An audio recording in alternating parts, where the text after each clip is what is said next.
Olá, irmãos, mais uma vez estamos aqui de volta com nossos estudos.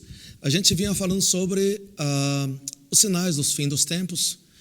A gente vai dar uma pausa nesse final dos fins dos tempos para falar de outros assuntos e depois a gente volta com mais detalhes sobre os fins dos tempos. Hoje eu gostaria de falar hoje eu queria começar com a questão sobre a criação e plano de salvação. Criação, plano de salvação, o perdão, a graça do Senhor. E a gente queria começar hoje com a criação. Muita gente tem perguntas sobre a criação, desde quando se iniciou, como se iniciou. E tem muitas teses, tem muitos ensinamentos sobre isso, mas eu gostaria de fazer somente com o que está na palavra de Deus. Por isso que eu gostaria de abrir a Bíblia. Se você está com a Bíblia, gostaria de abrir junto no livro de Gênesis. Falei em criação em Gênesis, né? Mas eu não vou estudar sobre Gênesis hoje, não. Eu vou falar um pouco sobre a criação. Na realidade, eu quero falar sobre o que aconteceu antes de Gênesis, que está na palavra de Deus. A palavra de Deus diz assim, no Gênesis capítulo 1, verso 1, diz assim: no princípio, Deus criou os céus e a terra. No princípio, Deus criou os céus e a terra. Amém. E no livro de João, no Novo Testamento, o Evangelho de João, ele fala sobre isso também. No João, capítulo 1, verso 1, eu vou ler. A palavra de Deus diz: no princípio era aquele que é a palavra, ele estava com Deus e era Deus. Amém. Nós vemos aqui essa questão no princípio. Nós temos que entender primeiro, no princípio mesmo, o que aconteceu. E no livro de Gênesis, que é o primeiro livro do Velho Testamento, ele fala: no princípio, Deus criou o céu e a terra. No princípio. E aqui no livro de João, fala também, no princípio, era aquele que a palavra estava com Deus e a palavra era Deus. Amém. A questão aqui, essa palavra princípio, será que esse princípio que fala no livro de João é o mesmo princípio que falava no livro de Gênesis? São dois princípios iguais ou diferentes? Se você disse são diferentes, está certo. Se você disse são iguais, as palavras são iguais, mas o tempo é totalmente diferente. Totalmente diferente. Se for diferente, princípio, qual é o primeiro princípio e qual é o que veio depois? Qual que vem primeiro, o livro de João ou o livro de Gênesis? O que você acha? A diferença é que existe uma diferença muito, mas muito grande. Eu, particularmente, eu calculo em milhões de anos a diferença entre um princípio e outro princípio. Até porque são tempos diferentes. Primeiro, irmãos, vem o princípio do livro de João, porque ele está falando o princípio do mundo espiritual. A gente chama isso em grego de mundo kairos. É tempo kairos de Deus. Antes que existisse o céu e a terra, antes que existisse o mundo físico, visível, tangível, esse mundo físico, esse mundo que nós vemos hoje, o mundo físico visível, antes que existisse isso, em primeiro lugar, existiu o mundo espiritual. Por quê? Deus é espírito. Deus é espírito. Então, primeiro, existiu o princípio do mundo espiritual, que é o mundo kairos. Por isso que no livro de João, o João capítulo 1, aqui tem muitos segredos do mundo espiritual, muito profundo.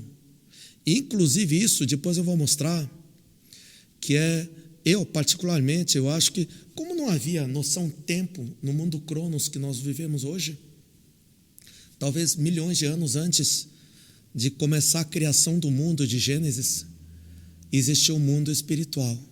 E o nosso Deus, Ele criou o mundo espiritual primeiro. Nós temos que entender isso primeiro. Então, no livro de João fala, no princípio era aquele que é a palavra. A palavra existiu primeiro, não o mundo primeiro, de Gênesis. Primeiro existiu a palavra. E ele estava com Deus e ele era Deus. No princípio, claro, O princípio de tudo é Deus. Deus. Existiu Deus em primeiro lugar. Então, o princípio de tudo, existiu Deus. E o nosso Deus, na realidade, Ele criou o reino de Deus em primeiro lugar. Esse mundo espiritual, não visível, intangível, é um mundo que não é cronos. Nós vivemos nesse mundo hoje, cronos. Cronos o que é? É espaço e tempo no mundo físico. Por isso que existe aquele cronômetro, não é isso? Cronômetro para marcar tempo. Vem da palavra grega cronos. Cronos é tempo, tempo que nós vivemos. Existe o passado, o presente e o futuro. O passado é aquela hora. Agora há pouco, quando eu começar a fazer estudo, já virou passado para a gente. Esse tempo nunca mais vai voltar para a gente. Nunca mais, porque o tempo, cronos, como é do relógio, ele é progressivo e irreversível. Ele só vai para frente e não para, o tempo não para. O tempo não para. Na realidade, nós vamos entender isso porque Deus prendeu o diabo no espaço e tempo. O diabo está preso no tempo. Vamos ver no livro de Apocalipse 12, verso 12. Apocalipse 12, 12 diz assim: portanto, celebrem nos céus e os que neles habitam, mas ai da terra e do mar, pois o diabo desceu até vocês. Ele está cheio de fúria e sabe que lhe resta pouco tempo. Isso quer dizer que o diabo, aqui no Apocalipse, nos fins dos tempos agora, ele sabe que resta pouco tempo. Ele está cheio de fúria, porque sabe que resta pouco tempo. O diabo tem poderes? Tem poderes sim, mas ele não tem poder sobre o tempo e o espaço. Nosso Deus sim, tem poder sobre o tempo e o espaço, porque ele habita no Kairos, não é esse mundo físico visível, que vai até terceira dimensão, primeira dimensão no primeiro plano, segunda dimensão em 2 planos, terceira dimensão, que é cinema 3D que a gente vê, o pano de fundo e de frente. E a partir da 4ª dimensão é o mundo espiritual, é o mundo invisível. A partir daí sim, a partir da 4ª dimensão. A partir da 4ª dimensão é o mundo Kairos de Deus. O mundo Kairos de Deus, irmãos, não tem passado, não tem futuro. Ele é presente. Por isso que, na realidade, antigamente escreveram, não quero citar nome de pessoas aqui, escreveram um livro e ele tratava sobre esse assunto de mundo Kairos. E o autor, ele citou como presente eterno. Eu achei muito interessante isso, sim, muito interessante. Mas acho que eu posso citar o nome aqui, não é para engrandecer, não. O Santo Agostinho, ele falou isso. No livro, ele escreveu sobre o presente eterno. O que é presente eterno? Presente eterno é onde não existe passado nem futuro, só existe presente. Imagina, irmãos, o presente. O que eu acabei de falar agora já virou passado e não vai voltar mais. E as coisas que eu vou falar ainda, que eu estou falando agora, está vindo agora, está indo embora, está virando passado. Os irmãos estão entendendo isso? Isso quer dizer, mas você imagina, não é uma coisa filosófica não, você imagina um tempo que não existe passado nem futuro, que é aquele instante do presente estendido. O mundo espiritual, o mundo Kairos é assim. Isso quer dizer que Deus habita em todos os tempos ao mesmo tempo. Isso quer dizer que nesse exato momento, Deus está vendo você nascer. Deus está vendo você 10 anos atrás. Deus está vendo você agora. Deus está vendo você daqui a um mês, daqui a um ano. E Deus está vendo você morrer de velhice. Parece loucura isso, amém? Parece loucura. Mas o mundo Kairos funciona assim. Tanto que quando Deus arrebatou Isaías, mais ou menos 750 anos antes de Cristo, ele arrebatou o espírito de Elias, levou para o mundo Kairos, e ele viu Jesus morrendo no Monte Calvário. Isso aconteceria 700, 800 anos depois. Só que no mundo Kairos ele estava vendo isso já. No mundo Kairos já estava acontecendo. E o João, na ilha de Patmos, ele estava ali, Deus abriu a visão para ele e levou no mundo espiritual, no mundo Kairos, e mostrou as coisas do Apocalipse, que ainda não aconteceu, 2000 anos agora depois, e ainda não aconteceu. Isso é o mundo Kairos, irmãos. Então nós temos que entender, Primeiro, Deus criou, a criação de Deus começa no mundo kairos, no mundo espiritual. Por isso que no livro de João 1:1 fala, no princípio era aquele que era verbo. O verbo é a palavra, é próprio Deus. O verbo estava com Deus e o verbo era Deus. Deus é a própria palavra. Ele é a própria existência, a palavra. Ele existe por palavra. Palavra é coisa imaterial, é intangível. Por isso que é o mundo espiritual. E no mundo espiritual, irmãos, Deus faz a sua criação. Amém? Na realidade, a Bíblia não é um livro de história por ordem. Ele vai falando e é um livro de segredos. Tem muito segredo escondido. As coisas ocultas na palavra de Deus. Então, na realidade, Deus criou o mundo espiritual primeiro. Você imagina, num lugar, não é aqui neste lugar, Ele criou os céus e a terra. Só que antes disso, Ele criou o mundo, o reino de Deus, o mundo espiritual, o reino de Deus, que para nós hoje agora é o céu, o paraíso, é o primeiro céu, o segundo céu, o terceiro céu, o que a gente vem falando no estudo também. Deus criou isso em primeiro lugar. E nesse mundo invisível, Deus criou o reino de Deus, em primeiro lugar, e colocou o trono de autoridade, onde o Filho de Deus, Jesus Cristo, após a realização do plano da salvação, iria subir e sentar no trono de autoridade. Deus criou o céu, Deus criou o reino de Deus. O reino de Deus é um local muito distante daqui. Ele criou o reino de Deus e colocou o trono de autoridade. E Ele também criou muitos anjos. São seres espirituais. O que são anjos? São servos de Deus, a palavra de Deus diz. São servos de Deus para servir ao Senhor e também servir a nós, quando nós nos tornamos filhos de Deus. Quando nós cremos em Cristo Jesus, nós nos tornamos filhos de Deus. Então são anjos ministradores para nos servir. Eu vou ler aqui Hebreus rapidinho. Hebreus 1,14 fala sobre isso. Hebreus 1,14 diz: os anjos não são todos eles espíritos ministradores enviados para servir aqueles que hão de herdar a salvação? Amém, glória a Deus. Então são anjos ministradores, espíritos ministradores enviados para servir aqueles que vão receber a salvação. Ou seja, somos nós, filhos de Deus. Nós éramos a criatura de Deus e quando nós cremos no Senhor Jesus, nos tornamos filhos de Deus. Então Deus criou primeiro o mundo espiritual, o reino de Deus em primeiro lugar. E Deus criou também os anjos ali. Irmãos, tem vários tipos de anjos. Anjos menores, anjos maiores, arcanjos, serafins, querubins. Tem muitos, mas muitos anjos, milhões de milhões. No livro de Apocalipse diz, são milhões de milhões. São muitos milhões, são muitos anjos. E no mundo espiritual nós temos que entender, existe uma hierarquia funcional. Hierarquia do princípio de autoridade. E Deus colocou os anjos no reino de Deus e Deus deu o seu mandamento para que eles pudessem permanecer com a vida eterna no reino de Deus. Então cada um tinha que ficar na sua morada, na sua posição de autoridade.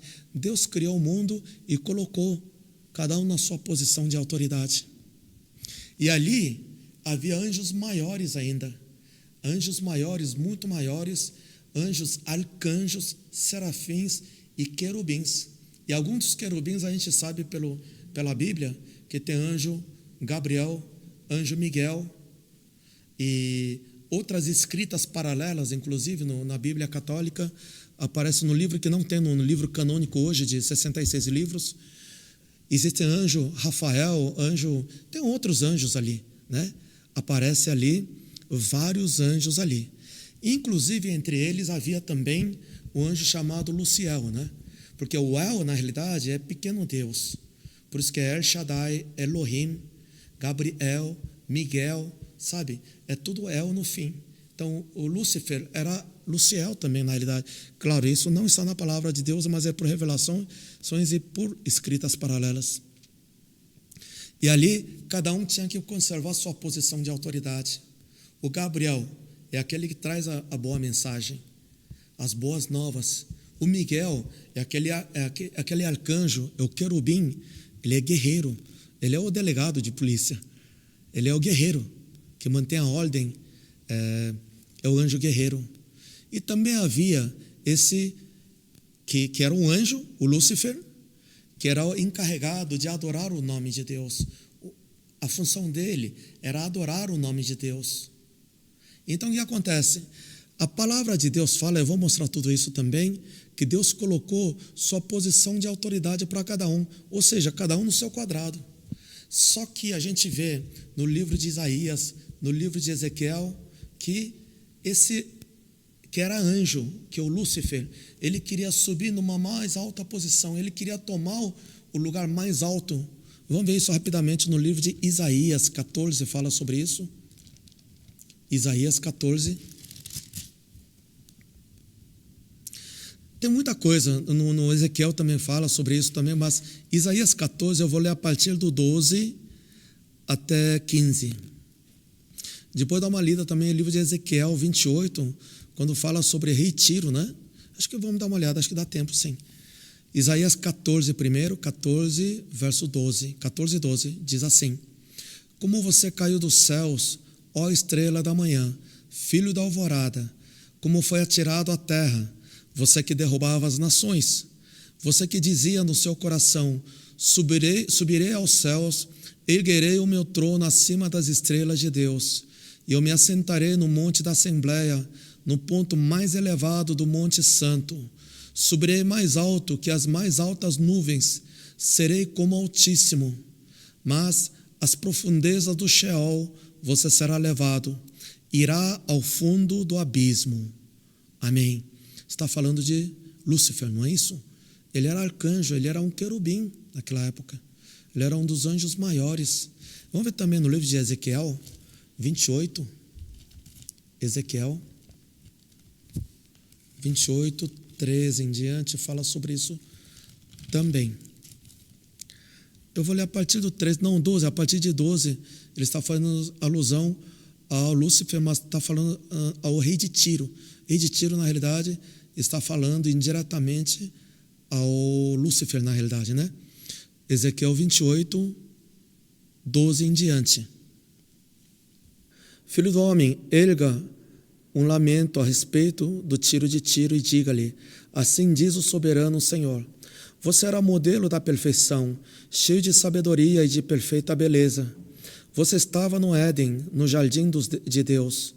Todas as pedras preciosas o enfeitavam, sárdio, topázio e diamante, berilo, ônix e jaspe, safira, carbúnculo e esmeralda.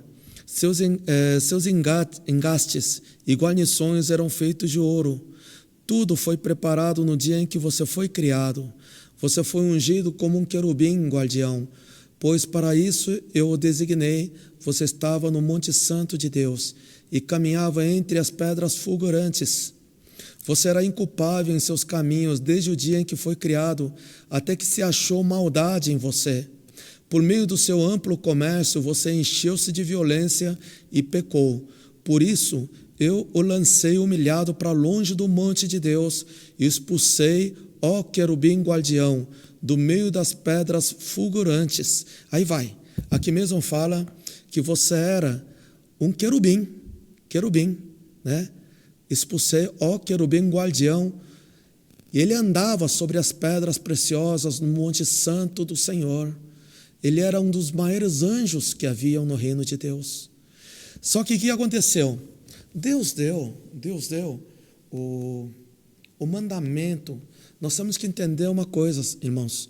No livro de João 12:50 fala: eu sei que seu mandamento é a vida eterna.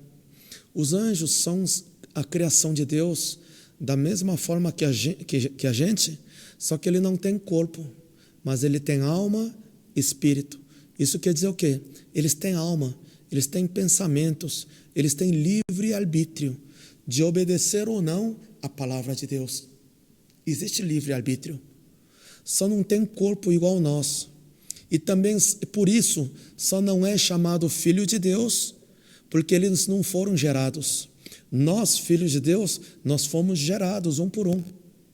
Nós somos gerados. O primeiro homem Deus criou, mas nós fomos gerados a partir do primeiro homem. Mas os anjos não. Anjos são a criação de Deus. Se Deus falar, olha, apareça mais 1 milhão de anjos, aparece, porque eles não são gerados, eles são escravos de Deus, são servos de Deus. Por isso que no livro de Hebreus também fala, no capítulo 1, quando eu te chamei de filho, né? Vamos ver rapidamente. É importante entender esses conceitos. No livro de Hebreus, capítulo 1, verso 5, está falando dos anjos, né? 1:5 em diante. Pois a qual dos anjos Deus alguma vez disse, tu és meu filho, eu hoje te gerei? E outra vez, eu serei seu pai e ele será meu filho? E ainda quando Deus introduz o primogênito no mundo, diz, todos os anjos de Deus o adorem. Quanto aos anjos, ele diz, ele faz dos seus anjos ventos e dos seus servos clarões reluzentes. Amém. Isso quer dizer o quê? Deus faz uma separação muito clara entre filhos e os anjos. Os anjos são servos. Ele está dizendo, quando que eu chamei os anjos de filho e te gerei? Não, os anjos não são gerados, eles são criados, é diferente. Os homens são gerados um por um. Por isso que nós somos filhos de Deus. E aqui ainda fala, no verso 7, é a mesma coisa que está escrito no livro de Salmo 104, verso 4. Ele usa seus anjos como ventos e como fogo. Amém? Então, quando teve aquela coluna de fogo no deserto, que o povo de Israel saiu do Egito para ir até Canaã, eles ficaram no deserto. Deserto, irmãos, à noite faz muito frio e de dia muito calor. Então, para proteger o povo de Israel, a palavra de Deus diz que havia coluna de fogo à noite para aquecer. Tinha um aquecedor enorme ali. Eram o quê? Eram os anjos. Deus usava os anjos como fogo. E de dia, naquele calor terrível do deserto, ele mandava os seus anjos como vento para trazer as nuvens, para fazer a sombra, para refrescar os filhos de Deus. Até hoje, irmãos, Deus usa seus anjos como vento e como fogo. Tem um momento que você recebe oração, não tem uma hora que você sente aquele calor ali, uma tremedeira, são os anjos tocando em você. E às vezes você está orando assim, quantas vezes a gente está orando, de repente, passa um vento na frente, a gente olha assim, quem é que passou? Não tem ninguém. São os anjos. Deus usa como vento e como fogo. Então, o que acontece? O Lúcifer era um anjo, ele era um anjo, mas o maior dos anjos, querubim, irmãos, em tamanho real, olha, é muito grande. Tem anjo desde o tamanho pequeno, o nosso tamanho mesmo, tem anjos maiores, guerreiros de 6 metros, 8 metros, anjos guerreiros com 20 metros de altura, mas os querubins são muito maiores, irmãos. Se ele ficar em pé em tamanho real, é que muitas vezes Deus te mostra com as asas, inclusive eles têm 6 asas. Deus mostra assim, tamanho pequeno às vezes, para você poder ver, porque se ele está de pé na sua frente, você não vai enxergar ele, você vai ver só a canela dele, porque só a canela até o joelho, é até as nuvens, em tamanho real. É muito grande, é muito imponente, é muito forte. Por isso nós temos que entender também, os espíritos malignos, dominadores deste mundo, principados, potestades, são anjos decaídos. Tem demônios grandes também. Por isso que nós temos que entender para saber fazer a batalha espiritual. Tem demônios menores, espíritos malignos menores, mas tem principados, potestades, dominadores do ar. São os anjos que caíram, né? Então nós vamos falar sobre isso já. Então o que acontece? Deus criou o céu primeiro no mundo espiritual, e criou o mundo espiritual, colocou o trono de autoridade. E colocou os anjos ali para servir ao Senhor, para adorar o Senhor. E aquele que era encarregado para louvar, adorar o Senhor, que era antigamente o Lúcifer, cresceu a cabeça dele, como a gente leu aqui no livro de Isaías e no Ezequiel. Ele queria ir para o lugar mais alto do Monte Santo do Senhor. Ele queria tomar, na realidade, o lugar onde Jesus subiria para sentar no trono de autoridade, onde Jesus subiu após a ressurreição, após ele cumprir toda a obra da salvação, plano de salvação, ele subiu ao céu e sentou no trono de autoridade, onde todas as coisas do céu, da terra e debaixo da terra se curvaram diante do nome de Jesus. Amém? Isso está no livro de Filipenses 2, 9 a 11, fala sobre isso. Então, Deus deu um mandamento aos anjos para conservar sua morada. Só que aconteceu, vamos ver, no livro de Judas, antes do Apocalipse, Judas 6, Judas só tem um capítulo, né? O verso 6 fala sobre isso. Judas 1:6. E quanto aos anjos que não conservaram suas posições de autoridade, mas abandonaram sua própria morada, ele os tem guardado em trevas, presos com correntes eternas para o juízo do grande dia. Amém. Aqueles anjos que não conservaram sua posição de autoridade. Lembra que a gente falou? Deus deu um mandamento para eles. Olha, cada um no seu quadrado. Você tem que conservar sua posição de autoridade. O que, por exemplo? O anjo Miguel é guerreiro. É para guerrear. É guardião. É para lutas. E o Gabriel é para levar boas notícias. Então, cada um no seu quadrado.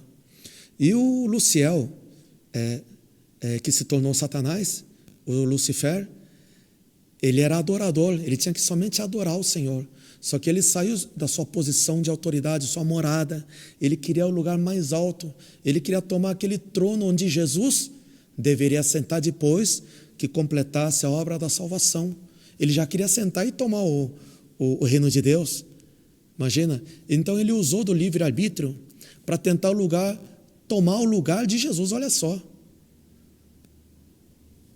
Então, mais uma vez aqui, e quanto aos anjos que não conservaram suas posições de autoridade, olha, você tem que conservar sua posição de autoridade, mas abandonaram sua própria morada, abandonaram o seu lugar, o seu quadrado ali, ele os tem guardado em trevas, Deus guardou em trevas, com correntes eternas para o juízo do grande dia. Tem no 2 Pedro também fala sobre isso, no 2 Pedro 2:4, 2 Pedro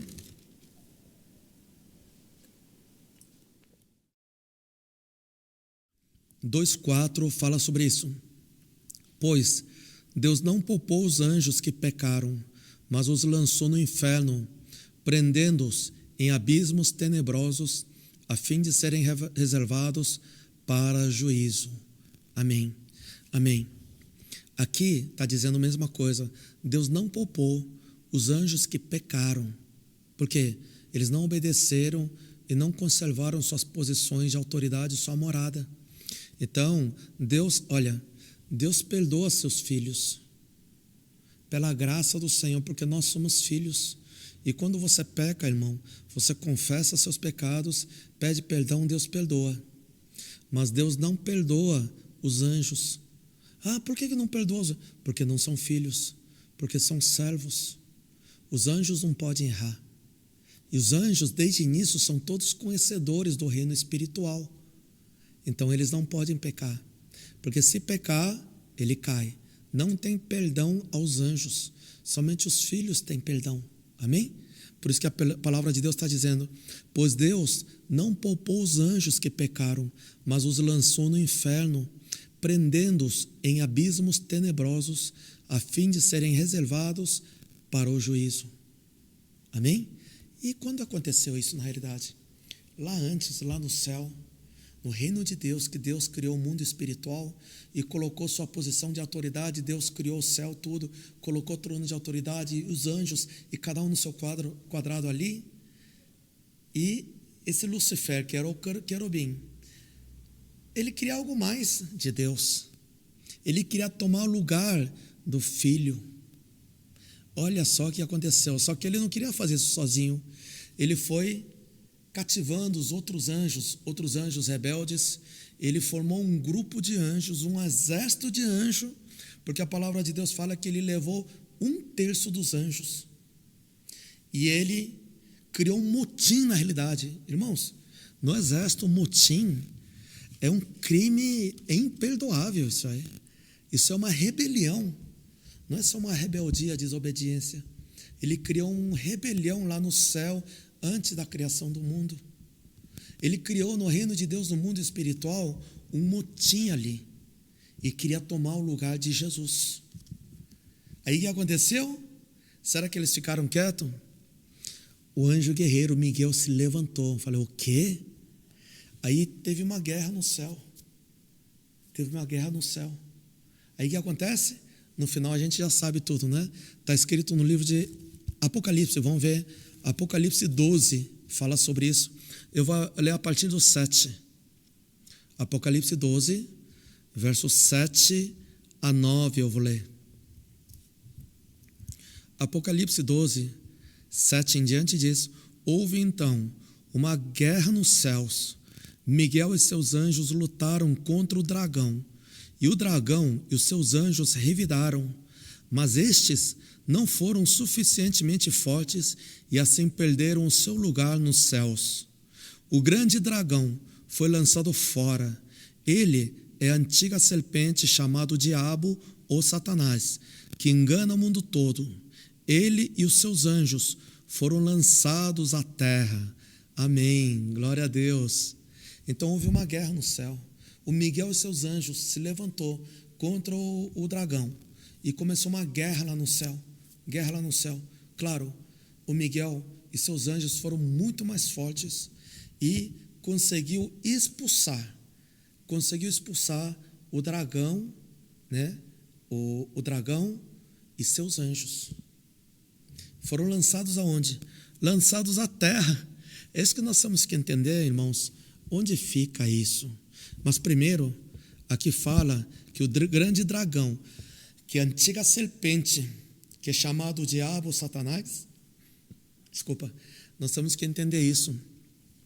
Irmãos, o diabo e o Satanás é a mesma coisa, é o ex-querubim.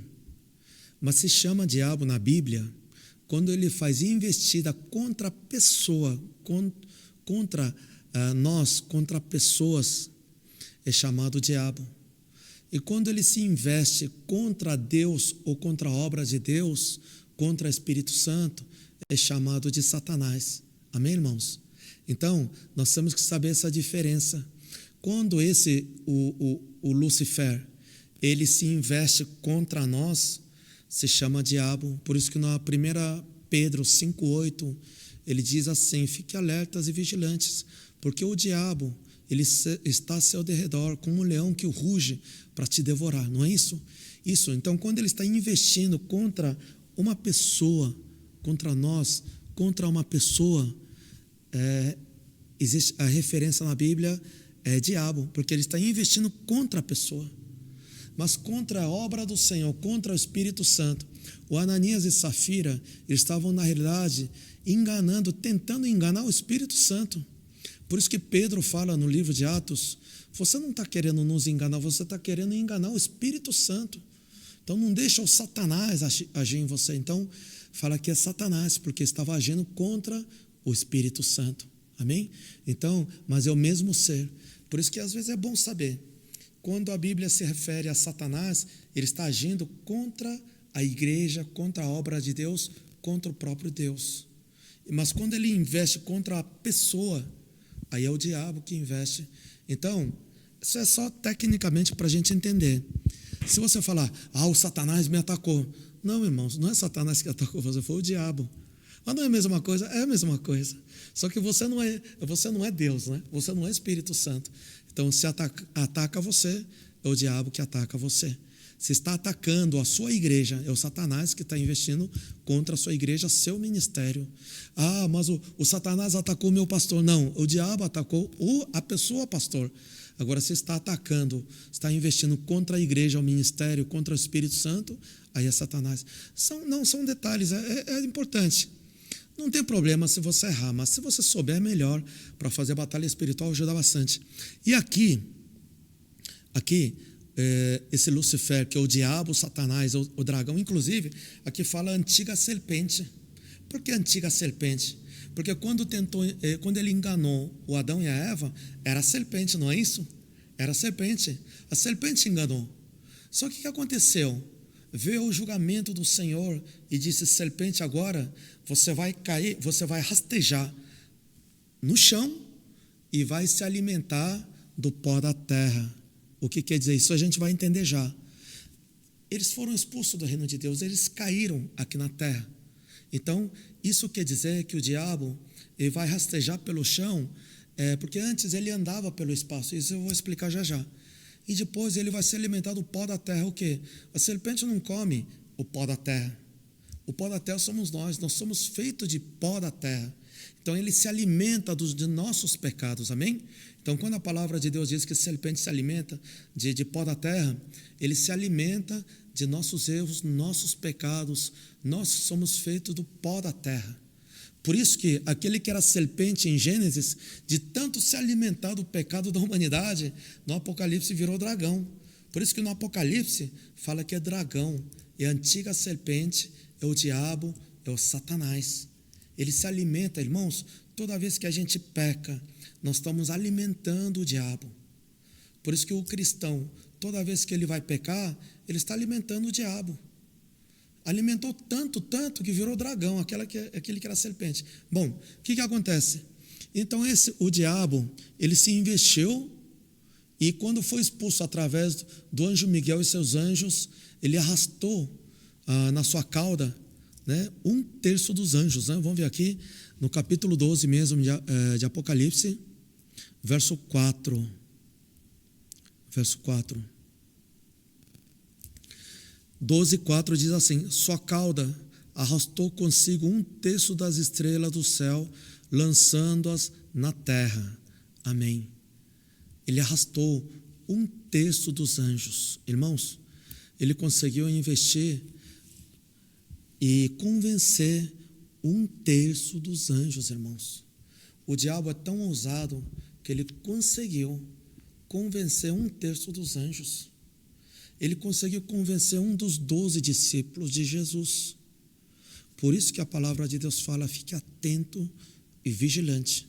Ele é tão ousado, mas tão ousado, que levou um dos 12 de Jesus.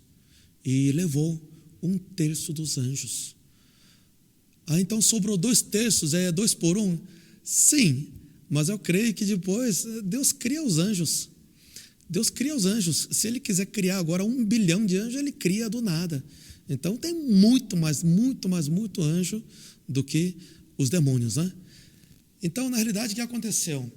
Eles estavam no céu, no reino de Deus, no mundo espiritual. E ali, a palavra de Deus diz que o dragão, ele foi lançado à terra. Onde fica essa terra? Nós temos que entender na Bíblia, irmãos. A Bíblia fala sobre a terra, o inferno, o abismo, o Sheol. Tudo isso, na realidade, são sinônimos. São sinônimos. Aqui mesmo, a palavra de Deus fala que ele foi lançado à terra. Não é isso? No livro de Judas, a gente leu agora há pouco, Judas 1,6, fala que ele foi lançado no abismo, em trevas. E no livro de 2 Pedro 2,4 diz, foi lançado à terra, no inferno. E no livro de Isaías 14, de 12 a 15 a gente leu, diz que foi lançado no abismo, no Sheol. Então, quando a palavra de Deus fala terra, abismo, Sheol, as profundezas, tudo isso são sinônimos. Tudo isso fica onde? Fica nas trevas. E dentro das trevas, irmãos, o que são trevas? Trevas são treva, é escuridão, onde a luz da glória de Deus não alcança. Então, irmãos, na realidade, eles foram expulsos do reino de Deus. Lá existe a luz da glória de Deus, e eles foram expulsos de lá, onde a glória de Deus, a luz da glória de Deus nem alcança, no fundo do abismo. Por isso que a palavra de Deus fala que no fundo do abismo, nas trevas. Irmãos, trevas é o universo que nós vivemos hoje. Na ciência é chamado de universo. Trevas é onde a luz da glória de Deus não alcança. Ele é tão longe, mas tão profundo, que a luz da glória de Deus não alcança. Por isso que são trevas ali. E ali, sim, é o inferno, é abismo, é o Sheol, é a terra onde nós estamos. Sabe por quê? E a partir daí, o nosso anjo Miguel, ele expulsou o diabo e seus anjos lá nas trevas e colocou os anjos. Treva não tinha nada, era escuridão, cheio de pó, não tinha nada. Então o anjo Miguel coloca os anjos ali, em volta, para eles não fugirem, como se fosse uma prisão, e deixou preso lá no abismo. Amém? Só que aí que está, A partir daí, começa a criação do mundo físico. Amém? Agora sim, agora vai começar o livro de Gênesis. Os irmãos vão entender agora o livro de Gênesis melhor. Capítulo 1, verso 1. Eu vou ler até verso 2. Gênesis 1, 1 em diante. No princípio, Deus criou os céus e a terra. Esse princípio agora é o mundo cronos agora, o mundo físico tangível. Era a terra sem forma e vazia. A terra sem forma e vazia. Trevas cobriam a face do abismo, e o Espírito de Deus se movia sobre a face das águas. Amém, glória a Deus, amém. Os irmãos estão entendendo? Aqui, ó. Era a terra sem forma e vazia, porque é trevas ali. Não tinha nada. A luz da glória de Deus não alcança ali.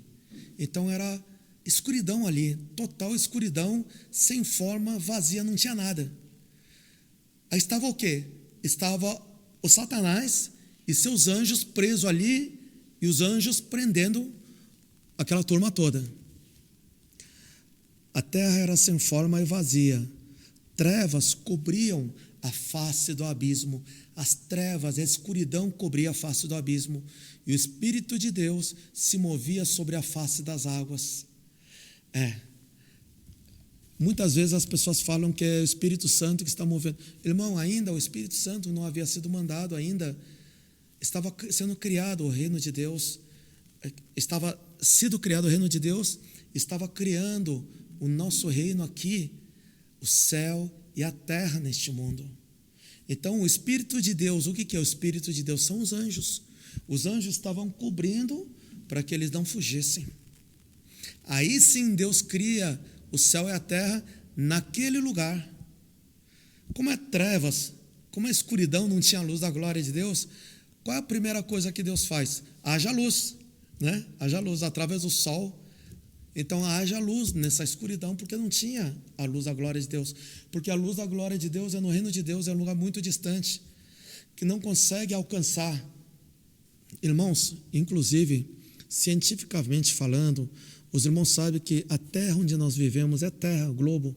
A terra, existe esse sistema solar com 8 planetas ali, Vênus, Marte, Saturno, tudo isso, né?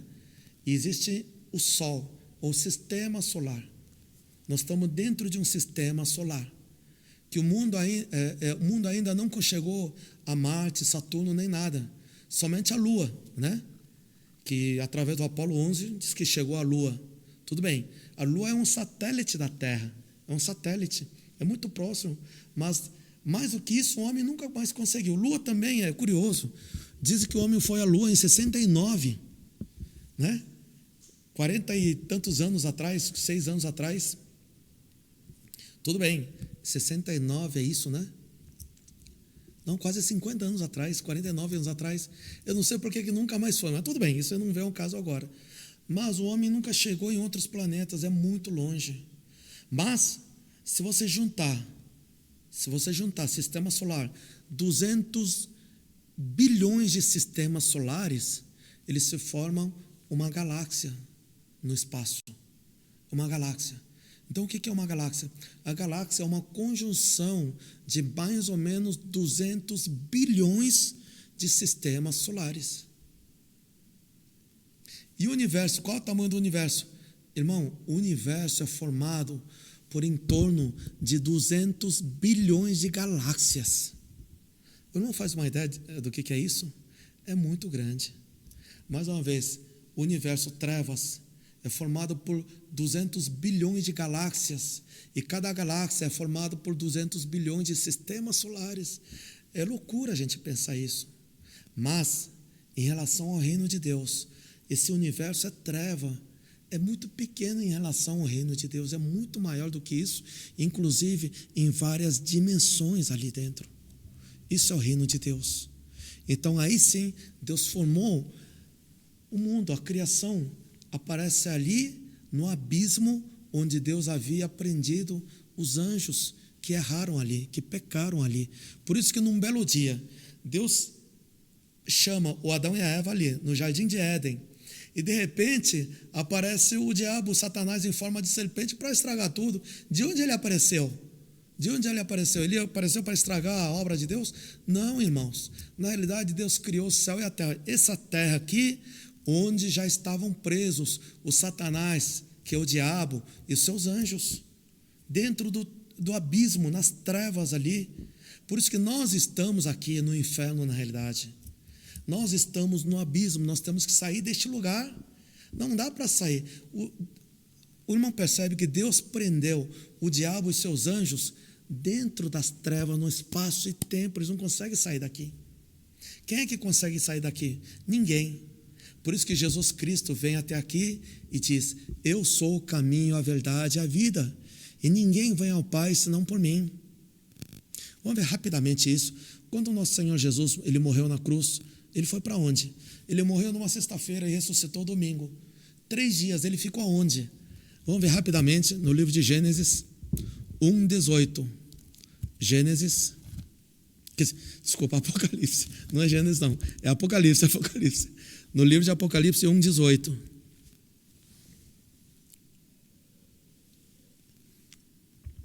Livro de Apocalipse 1:18. Diz assim: sou aquele que vive. Estive morto, mas agora vivo para todo sempre. E tenho as chaves da morte e do Hades. Amém? Ele falou o quê? Está com a chave do Hades. Então, nesse tempo que ele estava morto, ele foi para onde? Ele foi para Hades, a porta do inferno. Para quê? Para pegar a chave do Hades. Porque ele é autoridade no inferno, irmãos. Inclusive, irmãos, tem algumas pessoas que acham que o diabo é autoridade no inferno. Vê se pode, irmãos. Por isso que só querem fazer o que o diabo quer. Imagina, irmãos, quem é autoridade no inferno? Quem é? É Jesus. Jesus é autoridade no inferno. O diabo, ele é o maior presidiário que está lá dentro, é o maior deles, é o pior criminoso que está lá, é o diabo. A autoridade no inferno é Jesus. Por isso que ele tem chave do Hades. Da porta do inferno, a chave está na mão do nosso Senhor Jesus.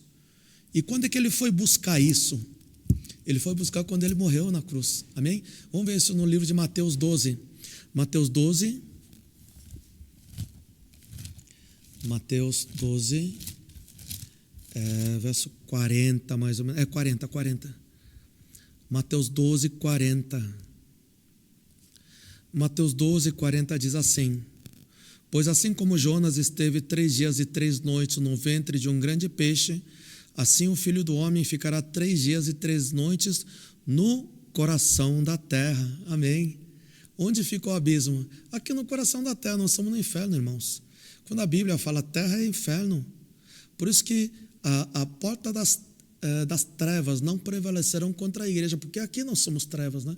Estamos em trevas, e Deus colocou a sua igreja, o corpo de Cristo aqui, para que a força das trevas do diabo não prevaleça contra a igreja do Senhor. Nós somos a igreja do Senhor, amém? Então, ele ficou no coração da terra, onde ele foi buscar a chave do abismo, amém? Vamos ver também no livro de Efésios 4:9, fala sobre isso também. Efésios 4:9. Que significa ele subiu, senão que também havia descido às profundezas da terra? Sim, ele havia descido às profundezas da terra. Quando ele morreu, ele foi no abismo, nas profundezas da terra, onde nós estamos aqui, para pegar a chave do abismo, para pegar a chave da porta do inferno. Então aqui é o inferno, na realidade, irmãos. E eu tenho falado sobre isso também quando eu falei de Nova Jerusalém, que muita gente acha que novo céu e a nova terra vai cair aqui. Irmãos, nada disso, nada disso. Inclusive, isso tem no nosso estudo, mas eu vou falar rapidamente. Quando João viu isso, ele já estava no céu, quando desceu o novo céu e a nova terra, do alto monte. É o segundo céu, é o terceiro céu. Lá no céu não tem nada a ver com o abismo. Aqui, inclusive no livro de Apocalipse, capítulo 4, ele fala, a partir do capítulo 4, verso 1, Deus fala, João, suba aqui. E a revelação que ele teve a partir do capítulo 4 de Apocalipse é tudo que ele viu lá no reino de Deus, não foi aqui na terra, irmãos. Então, lá onde ele estava no céu, ele viu o novo céu e a nova terra descer lá no céu. Só até o capítulo 3 das cartas sobre as 7 igrejas, que ele estava na ilha de Patmos. Só que no capítulo 4, verso 1 em diante, fala, olha, suba aqui. Ele subiu ao céu e ele teve as visões lá do reino de Deus. Irmãos, nós temos que saber onde fica o reino de Deus. O reino de Deus é um lugar tão, mas tão distante, que somente através do nome de Jesus nós podemos chegar ao reino de Deus. Nós estamos no inferno aqui. Aqui é o abismo, é o Sheol. Aqui é a porta do inferno. Na realidade, nós temos que sair daqui. E o único caminho, a verdade e a vida é o nosso Senhor Jesus Cristo. Amém? Por isso que eu dei uma resumida hoje, na realidade, é muita coisa. Nós só temos que entender que a criação do Senhor se deu a partir do momento que seus anjos caíram. Os anjos que rebelaram caíram. Deus criou o mundo aqui no inferno, na realidade. E a partir daí sim, aí começa a criação, o plano da salvação, irmãos.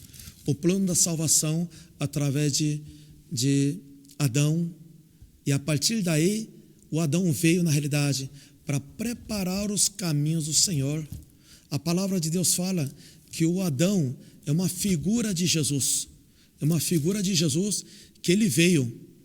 Ele veio para preparar o caminho do segundo Adão. Então nós temos que entender isso. O Adão foi um protótipo que Deus mandou para preparar o caminho do segundo Adão, o Espírito vivificante, para completar a obra da salvação. E nos outros estudos a gente vai falar sobre isso, mas resumindo, na realidade Deus colocou uma armadilha para o diabo cair nessa armadilha, para que a obra da salvação fosse aberta a todos nós que cremos. Por isso que quando Deus coloca Adão e a Eva, lá no jardim de Éden, Deus coloca a árvore do conhecimento do bem e do mal. E ali também Deus dá mandamento para que eles não comam desse fruto da árvore do bem e do mal, porque no dia em que você comer, certamente você morrerá. Só que o que acontece? Eles acabam comendo, não é isso? Com isso, o que aconteceu? O Adão e a Eva continuam vivos, só que o espírito morreu. O corpo, a alma, o espírito. O espírito morreu. O espírito morreu. Por isso que todas as pessoas que são descendência de Adão nascem com o espírito morto. Eu vou continuar falando sobre isso nas próximas aulas, para explicar sobre o plano da salvação, a salvação mesmo, como é que recebe salvação, se pode perder salvação. Muita gente fala que todas as crianças têm salvação ou não. Vamos ver tudo isso na palavra de Deus. Nós temos que entender que nós somos corpo, alma, o espírito. O espírito havia morrido. O espírito havia morrido. Aí sim, o segundo Adão vem para vivificar o espírito que estava morto. Por isso que no livro de 1 Coríntios 15, 45, fala que o nosso Senhor Jesus, 1 Coríntios 15, 45, é espírito vivificante. É para vivificar o espírito que estava morto. Então, só vou terminar essa parte. O que acontece? Aí abre o caminho da salvação através do pecado que o Adão comete. Por isso que no Antigo Testamento, na realidade, quando Deus colocou Adão e colocou o seu sopro, o Espírito de Deus, o Roi, em Adão, o diabo que já estava lá, que estava ali, sido expulso do reino de Deus, ele sabia que viria o segundo Adão, Jesus Cristo, aqui na terra. Por isso que, na realidade, em todo o Antigo Testamento, toda a obra do diabo é feita para impedir a vinda do Messias, o nosso Senhor Jesus. Por isso que todos os povos, através do diabo, através do Satanás, ele se levantou, os filisteus, amorreus, moabitas, isso, aquilo todo, eles se levantaram, a Síria toda, para acabar com o povo de Israel, porque senão viria o nosso Senhor Jesus, o segundo Adão. Eles sabiam muito bem disso. Eles sabiam que a semente viria através de uma mulher. Por isso que quando eles não conseguiram derrubar o Israel, eles tentaram acabar com as virgens. Por isso que aconteceu aqueles problemas em Sodoma e Gomorra, né? Estou vendo uma Bíblia de uma ótica um pouco diferente, sim. Nós temos que analisar dessa forma também. Por isso que quando o povo se levantava, as nações se levantavam contra Israel, na realidade eles estavam investindo contra a vinda do Messias, contra a obra de Deus. Isso era obra satânica. Por isso que o nosso Senhor Deus, naquela época, mandava matar, aquele que se levantava, mandava matar, inclusive mulheres e crianças. Porque muita gente fala, se Deus é bom, se Deus é amor, por que manda matar mulher e criança? Nesse caso, era para matar, para acabar com eles mesmos, porque eles estavam se levantando contra a obra do Espírito Santo, contra a obra da salvação. Tinha toda essa obra por trás, agindo, os povos se levantando, querendo acabar com as virgens. Tudo isso aconteceu no Antigo Testamento. Esse é o resumo do Antigo Testamento, porque o inimigo, sabendo, ele era autoridade na realidade. Quem havia se tornado a autoridade deste mundo? Quem havia se tornado o príncipe deste mundo? O diabo, Satanás, que essa autoridade estava no Adão, mas por causa do pecado, a coroa caiu da cabeça, fala. No livro de Lamentações 5,17, fala que a coroa caiu de nossas cabeças por causa do pecado. Então havia perdido a autoridade neste mundo. Então quem era autoridade até a vinda de Jesus? No Antigo Testamento todo, quem era autoridade? Era o diabo. Por isso que ninguém conseguiu expulsar os demônios no Antigo Testamento. Ninguém tinha essa autoridade para isso. Os irmãos estão entendendo? Então por isso que Deus chamava algumas pessoas como Elias, algumas pessoas especiais, para dar o poder a eles, para agir, para manter a linhagem messiânica, para que Jesus viesse aqui na terra. A linhagem do Messias. Eu não sou messiânico, não. Tá? Existe a religião messiânica que não é de Deus, não. Mas a linhagem do Messias, nosso Senhor Jesus. Cristo, Jesus Cristo, para que ele pudesse vir. É o Messias. Então o inimigo se levanta, faz de tudo para impedir, tentar impedir isso. Mas o nosso Senhor Jesus, ele vem e a partir daí faz a obra da salvação. Então, só para a gente entender, nós temos que saber entender. Aí sim vai abrir muito mais o mundo espiritual. No livro de Gênesis, que o plano de salvação começou ali e já começou há muito tempo, isso vem vindo nos tempos. Dá para entender melhor o plano de salvação do nosso Senhor Jesus no Antigo Testamento, como é que ele veio e como é que vem caminhando. Então, nas próximas aulas a gente vai continuar sobre isso. Vai falar sobre o plano da salvação, a salvação pura do Evangelho, da boa notícia do Senhor. Por que as pessoas são condenadas hoje? Qual é a condenação? Qual é a salvação? Até onde vai a salvação? Isso que nós queremos analisar, baseado somente na palavra de Deus. Amém? Hoje eu vou ficando por aqui. A gente encontra no próximo encontro nosso. Amém? Glória a Deus. Deus abençoe todos. Amém.